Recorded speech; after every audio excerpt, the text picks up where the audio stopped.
রাতে আমার শ্বশুরের ঘর থেকে চিৎকারের শব্দ আসতে থাকত। আমার শাশুড়ি তো কবেই মারা গিয়েছিলেন। শ্বশুরের রহস্য জানার জন্য আমি তার ঘরে লুকিয়ে পড়লাম। এরপর শ্বশুর যা করলেন, ছি ছি। যখন আমি প্রথমবার হৃদয় কেঁপে ওঠা আওয়াজ শুনেছিলাম, তখন আমি ভীষণভাবে ঘাবড়ে গিয়েছিলাম। আমি গভীর ঘুম থেকে হড়বড় করে উঠে বসে পড়েছিলাম, আর চিৎকার করার আওয়াজ পুরো প্রাসাদবাড়ির মধ্যে শুনতে পাওয়া যাচ্ছিল। তার চারিদিকে ছিল নিস্তব্ধতা। আমার ঘরে খুব অন্ধকার ছিল। আমি হাত বাড়িয়ে কোনোরকমে পাশের টেবিল ল্যাম্পটা জ্বালিয়ে দিলাম। আমি ঘড়ির দিকে তাকালাম, রাত 2টো বাজে। তখন সেই সময় কান্নার শব্দ শোনা যাচ্ছিল। আমি অবাক হয়েছিলাম যে আমার পাশে শুয়ে থাকা আমার স্বামী বিরাট তখনও গভীরভাবে ঘুমিয়েছিল। এত কোলাহলে সে ঘুমিয়েছিল কি করে? গতকালই তো আমি বিরাটের বধূ হয়ে এই বাড়িতে এসেছি। বিরাটকে আমি খুব ধুমধাম করে বিয়ে করেছি। আমি খুব ধনী পরিবারের পুত্রবধূ হয়েছিলাম। আমি নিজেও ধনী পরিবার থেকেই এসেছিলাম। আমার শ্বশুর খুব যত্নশীল মানুষ ছিলেন। আমি তার আচরণ খুব ভালো করেই জানতাম। বিরাটের সঙ্গে আমার প্রেম করে বিয়ে হয়েছিল। একটা বিয়েতে আমরা একে অপরকে পছন্দ করেছিলাম এবং সেখান থেকেই ফোনে কথা বলা শুরু হয়। আমরা দুজনেই ধনী পরিবারের ছিলাম, তাই এই সম্পর্ক নিয়ে কেউ আপত্তি করেনি। এটা ছিল আমার বিয়ের প্রথম রাত, আর সেই রাতেই আমি এই আওয়াজ শুনেছিলাম। একটা মেয়ের চিৎকার শোনা গেল, যেন সে কাউকে সাহায্যের জন্য ডাকছে। প্রথমে তো আমি ভাবলাম ঘর থেকে বের হয়ে দেখি যে ওটা কার কণ্ঠস্বর। এই সময় এত জোরে কে চিৎকার করছে? কিন্তু আমি ছিলাম একদিনের নতুন বউ, তাই এভাবে দুম করে ঘর থেকে বের হওয়াটা কি ঠিক হবে? আধ ঘন্টা ধরে সেই কণ্ঠ প্রতিধ্বনিত হতে থাকে, আর তারপর সব শান্ত হয়ে গেল। বিরাটের ঘুম দেখে আমি তো পুরো অবাক হয়ে গেলাম। এত কোলাহলে সে কিভাবে ঘুমোতে পারল? কিন্তু কিছুক্ষণ পর আওয়াজ আসা এমনভাবে বন্ধ হয়ে গেল যেন কোনোদিন কোনো শব্দই হয়নি। আমি আবার শুয়ে পড়লাম, আর ততক্ষণে ঘুম আমার চোখের থেকে অনেক দূরে চলে গিয়েছিল। আমার মন সেই চিৎকার করা মেয়েটির দিকে বারবার চলে যাচ্ছিল। সে কে ছিল? আর সে এভাবে কাঁদছিল কেন? আর তার কণ্ঠে সবাই চুপ কেন? নইলে এতক্ষণে তো হাঙ্গামা শুরু হয়ে যাওয়ার কথা। তারপর আমার একটু ভয় লাগতে লাগল, কারণ যেখানে এই প্রাসাদটি তৈরি হয়েছিল সেখানে চারপাশে শুধু বন ছিল। গ্রাম তো ছিল 3-4 মাইল দূরে। শহরে থাকতে হবে বলে কয়েকদিনের জন্য আমি গ্রামে এসেছিলাম। বিয়ের আগে এটাই ঠিক হয়েছিল। আর শহরেও ওদের বাংলোটা খুব সুন্দর ছিল। আর প্রাসাদ তো এত বড় ছিল যে কি জানি এখানে কতগুলো ঘর তৈরি করা হয়েছিল। এখানকার বাগানটি অনেক বড় করে তৈরি হয়েছিল। এই বাড়িতে ঢোকার সাথে সাথেই আমার মনে হতে লাগলো যে এটা কোয়েনা একটা বড় প্রাসাদ। আমি শুধু একটু তাকিয়ে দেখেছিলাম, কিন্তু এখানকার ঐশ্বর্য দেখে আমার চোখ মুগ্ধ হয়ে গেল। আমার ঘর ফুল এবং মোমবাতি দিয়ে সজ্জিত ছিল। আমি নিজেকে নিয়ে যত বেশি গর্বিত ছিলাম, ততই যেন কম ছিল। আমাদের দুজনকে দেখে সবাই বলত চাঁদ সূর্যের জুটি। কিন্তু আজ রাতে যা শুনলাম, আমার মাথা কাজ করা বন্ধ করে দিয়েছিল। জানি না, ভাবতে ভাবতে কখন যে ঘুমের মাঝে হারিয়ে গেলাম। সকালে বিরাট সুন্দর হাসি মুখে আমাকে জাগিয়ে তুলল। বলতে লাগল, উঠুন ম্যাডাম, এটি এমন একটি শহর নয় যেখানে আপনি শান্তিতে ঘুমাতে পারেন। আমি যখন ধীরে ধীরে চোখ খুললাম, দেখলাম সে ইতিমধ্যেই উঠে গেছে। বিরাট বিছানা থেকে উঠে জামা কাপড় বের করছিল। আমাকে বলা শুরু করল যে তোমার কাপড় ড্রেসিং রুমে আছে, সেখানেই তোমাকে পড়তে হবে। এই কথা বলে সে ওয়াশরুমে চলে গেল। আমি আরাম করে উঠে বসে পড়লাম। প্রথমে তো আমার এমন মনে হয়েছিল যে গত রাতের কথাটা আমার কোনো বাহানা বা মনের ভুল। আমি ওই কথাটাই ভাবতে ভাবতে ড্রেসিং রুমে চলে গেলাম, যেটা আমারই ঘরের সাথে বানানো হয়েছিল। এত ভারী পোশাক দেখে আমার চোখ ছানাবড়া হয়ে গেল। ফ্রেশ হয়ে অনেক কষ্টে সেই জামাটা আমি পরলাম। বিরাট যখন ঘর থেকে বেরিয়ে গেল, কিছু মেয়ে আমাকে জিজ্ঞেস করে আমার রুমে এসে আমাকে গয়না পরিয়ে দিল, আমায় সাজিয়ে দিয়ে গেল। আজ আমি যখন ড্রেস পরে বের হলাম, তখন আমার শ্বশুর আমার সামনে সোফায় বসেছিলেন। তিনি আমাকে দেখে হাসতে লাগলেন। তারপর আমার কাছে এসে আমার উপর কয়েক হাজারের নোট বর্ষণ করে আমাকে স্বাগত জানালেন। তারপর আমাকে বাইরে নিয়ে যাওয়া হলো, যেখানে গ্রামের মহিলারা আমাকে দেখার জন্য অপেক্ষা করছিল। জানি না কতক্ষণ তারা প্রচণ্ড রোদ বসেছিল আমাকে এক ঝলক দেখার জন্য। আমার শ্বশুর বলতে শুরু করলেন যে তিনি আমাদের বাড়ির নতুন মালকিন, বিরাটের স্ত্রী। সমস্ত মহিলা আমাকে নমস্কার জানাতে শুরু করলেন। সেখানে বেশি সময় থাকতে পারলাম না।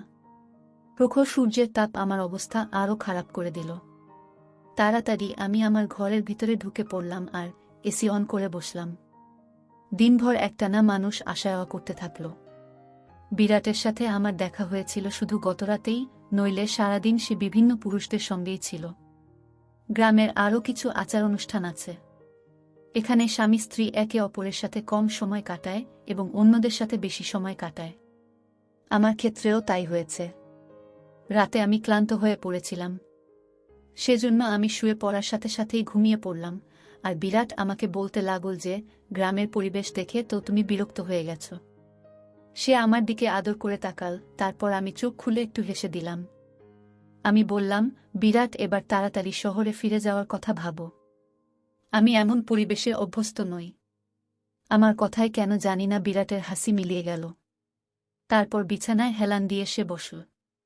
বলা শুরু করল, এখন তো সেটা সম্ভব না, কিন্তু আমি চেষ্টা করব। আমি ঘুমিয়ে থাকলেও চোখ মেলে তার দিকে তাকাতে লাগলাম। বিরাট, আমি 2 দিনের বেশি গ্রামে থাকতে পারব না। তুমি এটা খুব ভালো করেই জানো। এখনকার পোশাকে, এখানকার জীবনযাত্রায় আমি দমবন্ধ অনুভব করি। অদ্ভুত এক শ্বাসরুদ্ধকর পরিবেশ এখানে। আমি থাকতে পারব না। আমার কথা শুনে সে গভীর চিন্তায় পড়ে গেল। তখন সে একটা সিগারেট বের করে লাইটার দিয়ে জ্বালিয়ে ধূমপান করতে লাগল। আমার ঘুম পেয়েছিল, তাই আমি তাড়াতাড়ি ঘুমিয়ে পড়েছিলাম। রাতে আবার একই শব্দে আমার চোখ খুলে গেল। সেই একটি মেয়ের চিৎকার, নিজেকে বাঁচানোর জন্য সাহায্য চাইছিল সে। আমি সঙ্গে সঙ্গে উঠলাম এবং বিরাটকেও জাগিয়ে দিলাম। ঘুমের মধ্যে ও আমাকে দেখতে লাগল। আমি বললাম, বিরাট, কেউ চিৎকার করছে। আমার কথায় সে লুকিয়ে চোখ ফেরালো, বলতে লাগল, কি রকম কণ্ঠ! আমি তো এখানে কোনো শব্দ শুনতে পাচ্ছি না। ওর এই কথা শুনে আমি তো অবাক হয়ে গেলাম। এটা কিভাবে সম্ভব হলো? আমি তো মেয়েটির কান্নার শব্দ দিব্যি শুনতে পেলাম, কিন্তু বিরাট তা শুনতে পাচ্ছে না। আমি অবাক হয়ে বিরাটের দিকে তাকালাম। আমি বললাম, তুমি একটা মেয়ের গলা শুনতে পাচ্ছ না? সে বলতে লাগল, না, আমি তো কোনো শব্দ শুনতে পাচ্ছি না। আমি ঘুমাচ্ছি, আমাকে আর বিরক্ত করবে না, এই বলে সে আবার ঘুমিয়ে পড়ল। আর ভয়ে আমার অবস্থা খারাপ হয়ে গিয়েছিল। এই কণ্ঠস্বর কি শুধু আমি শুনছিলাম? মানে তাহলে কি ওটা কোনো ভূত? ভাবতে ভাবতে আমি ভয়ে কাঁপতে লাগলাম। ভয়ে আমি বিরাটকে জড়িয়ে ধরে শুয়ে পড়লাম। আমার হৃৎপিণ্ড জোর জোর স্পন্দিত হচ্ছিল। এখন এই প্রাসাদে একদিনও আমার থাকতে ইচ্ছে করছিল না। আমি তো ভূতকে খুব ভয় করতাম। পরদিন সকালেই আমি বিরাটের সঙ্গে শহরে যাওয়ার কথা বলতে শুরু করি। আমি বললাম, আমি শহরে ফিরে যেতে চাই। আমার ভয় লাগছে এখানে। আমি এখানে 2 দিন ধরেই চিৎকারের শব্দ শুনতে পাচ্ছি, যেন সাহায্যের জন্য কোনো মেয়ে ডাকছে। আমি এখানে থাকতে পারবো না। ভয়ে মনে হচ্ছিল এখনই আমি কেঁদে ফেলব। বিরাট আমার মুখ মনোযোগ দিয়ে দেখছিল। সে থেকেই নিজের নজর লুকাচ্ছিল আমার থেকে। সে আমাকে বলা শুরু করল, বছরের পর বছর ধরে প্রাসাদটি এভাবেই ভুতুড়ে হয়ে রয়েছে। কেউই এমন শব্দ শুনতে পায়, যেমন তুমি শুনতে পাচ্ছ। কিন্তু সেই ভুতুড়ের শব্দ বা ছায়াগুলো কখনো আমাদের ক্ষতি করেনি। নইলে আমার বৌদিরা কি এখানে থাকতে পারত? বিরাটের কোনো কথাতেই আমি শান্তি পাচ্ছিলাম না, আর আমি শুধু শহরে যাওয়ার অপেক্ষায় ছিলাম। সকালে জলখাবার খাওয়ার সময় আমার শ্বশুর বিরাটকে জিজ্ঞেস করলেন, তুমি কখন শহরে যাচ্ছ? একথা শুনে বিরাটের চায়ের কাপ হাতেই থেকে গেল। কিন্তু আমি মনে মনে খুশি হলাম যে কেউ আমাদের গ্রাম থেকে শহরে পাঠানোর কথা ভেবেছে। বিরাট বলল, বাবা, যা তোমার হুকুম। বিরাট কষ্ট করে একথা বলেছিল। বাবাকে সে খুব ভয় পেত। শ্বশুর বলতে লাগলেন, আজ সন্ধ্যার মধ্যে শহরে যাবার প্রস্তুতি নাও, সেখানে গিয়ে তুমি সেখানকার কাজ দেখো। আমি তো তখন পুরো আনন্দে আটখানা। তখন আমি তাড়াতাড়ি চা শেষ করলাম আর চেয়ারটা পিছনে ঠেলে উঠে দাঁড়িয়ে পড়লাম।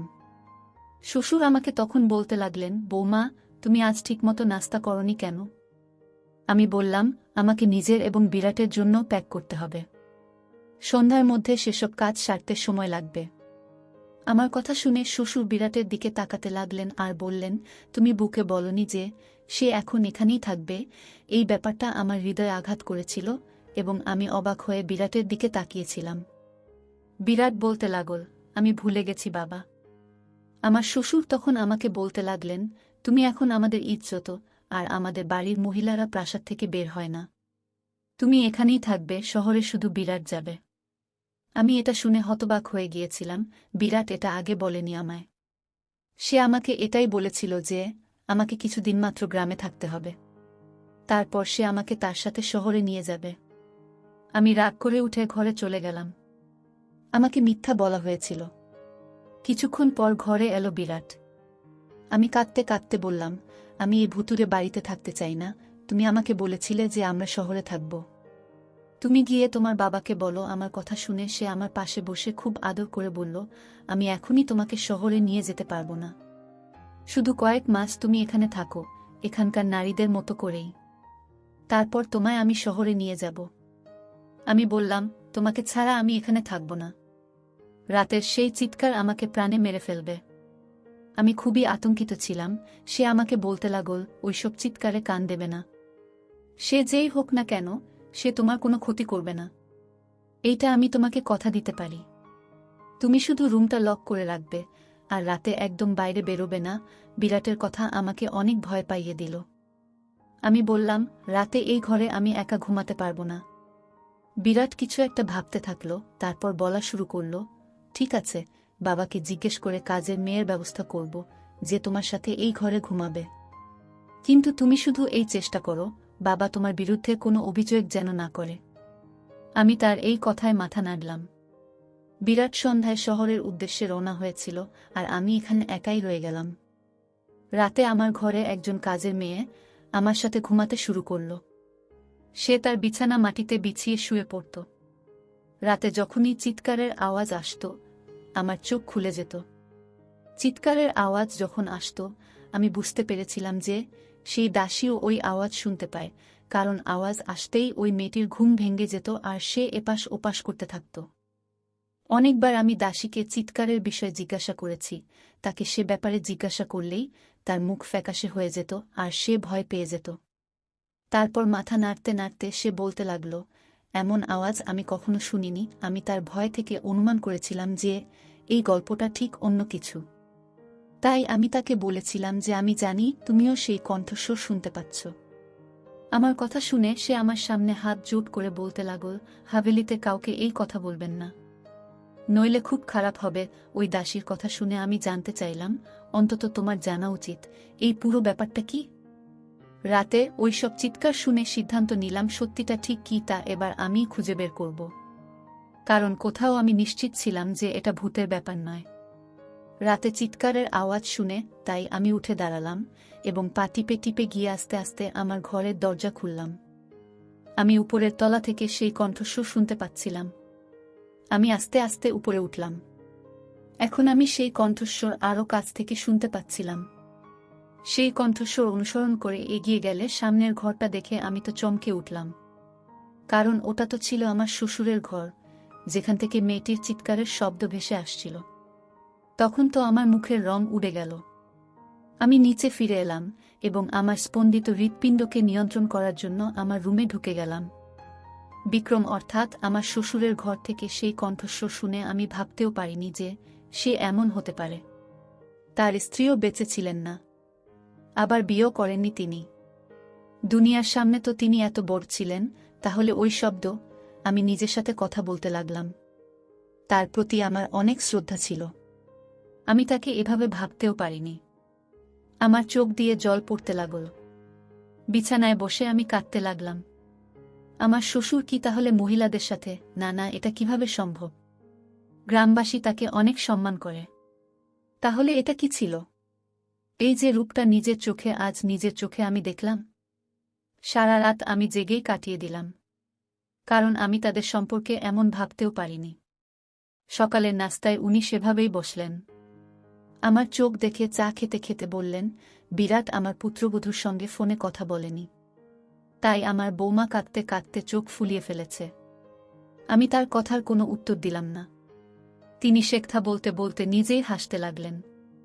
তারপর বললেন, বিরাট সেখানে খুব ব্যস্ত, তাই হয়তো সে ফোন করতে পারেনি। আমি তার কথায় কোনো উত্তর দিলাম না। আজ তো তার মুখটাও দেখতে ইচ্ছা করছিল না আমার। কিরকম দ্বৈত মুখের মানুষ সে। উনি দিনে একজন ভালো এবং সহৃদয় মানুষ সেজে থাকতেন, এবং রাতে শুধু এটা চিন্তা করেই আমার শরীর কাঁপতে শুরু করে। আমি ভেবেছিলাম যে এবার আমি তার পর্দা ফাঁস করেই ছাড়ব। কিন্তু আমি জানতাম না যে আমি নিজের জন্য কতটা সমস্যা তৈরি করতে চলেছি। রাতে আবার যখন দ্বিতীয়বার একই আওয়াজ শুনতে পেলাম, আমি তখন আবার ঠিক ওই ঘরের সামনে চলে গেলাম, আর ঘরের দরজার গর্ত দিয়ে দেখতে লাগলাম। সে একটি 8 বছর বয়সী মেয়ে ছিল। দেখে গ্রামের মেয়ে মনে হচ্ছিল। তার চোখে মুখে তার যন্ত্রণা স্পষ্ট দেখা যাচ্ছিল। হাত জোর করে সে তার সম্মান ভিক্ষা করছিল, চিৎকার করছিল সে। কিন্তু আমার শ্বশুর নির্দয়ভাবে তার গায়ের ওড়না খুলে ফেলে দেন। এর বেশি আমি দেখতে পারছিলাম না। আমি পিছনে ফিরে চলে আসলাম। যাই হোক, কোনোরকমে আমি সেই রাত কাটিয়েছি।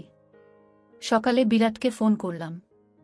আমি বললাম, তুমি আমাকে এত বড় মিথ্যা কথা বললে। তুমি তো বলেছিলে প্রাসাদে আত্মা আছে, যদিও এরকম কিছুই নেই। সেই চিৎকারগুলো গ্রামের নিরীহ মেয়েদের, যারা তোমার বাবার লালসার শিকার হয়। আমার মুখে যা আসছিল বিরাটকে সব খুলে বললাম। আমার কথা শুনে রেগে গিয়ে সে বলতে লাগল, মুখ বন্ধ রাখো, যেমন প্রাসাদের সব লোকেরা মুখ বন্ধ রাখে। অন্যথায় বিক্রমের ক্ষমতা সম্পর্কে তোমার ধারণা নেই। সে তোমাকে প্রাণে মেরে ফেলবে। বিরাটের কথা শুনে যতই অবাক হলাম ততই কম। তার মানে সে তার বাবার সম্পর্কে সব জানত। ফোনটা আমি বন্ধ করে দিলাম। অশুভ ঘটতে দেখে সে চুপ করে থাকল কি করে।